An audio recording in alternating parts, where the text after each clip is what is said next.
Well, Walt Grayson focuses on Mississippi every Friday at 6, and this time we go only as far as his yard. I love this. What do you have for us, Walt? I work hard like that for us. Gorgeous yard. Oh, well, this is a story that was a suggestion from one of my Facebook friends. You know, ever since they started blooming toward the end of May, I've been posting pictures of our daylilies on Facebook. And then one of the commenters suggested that I also show them on one of our Friday stories. So here we go, all the way out into the front yard. Dorothy in The Wizard of Oz says if you're looking for happiness, look no further than your own backyard. Because if you can't find it there, you never really lost it to begin with. Well, our collection of daylilies is more testament to friends from around the state than anything. Now, we've bought some of these plants over time. You know, you can't pass a roadside daylily farm without pitching in a few $5 for a bucketful. But most of these have just followed us home as gifts from people's yards or greenhouses. And then again, there's also the offspring of the plants that we've raised over the years, too. Individually, our flower beds aren't that large, but we have a lot of them, and they're kind of like an English garden. You know, they have several different layers with a lot of different plants, and they're tamed to give them that organized look, all except they haven't really achieved that organized part yet.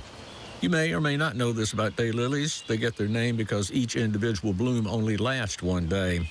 However, during blooming season, they're replaced every day by new flowers, so even though they last just a day individually, there are plenty left to bloom on the stalk.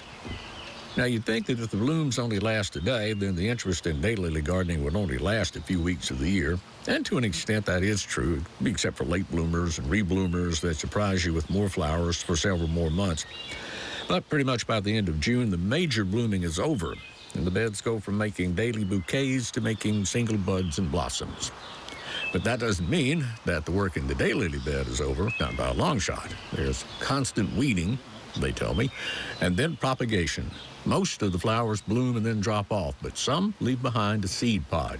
Now, I plant the seeds when they ripen, and this is what you get. Looks kind of like a stalk of grass at first, but then set it out next year and let it surprise you with what kind of new mixes of color it gives you.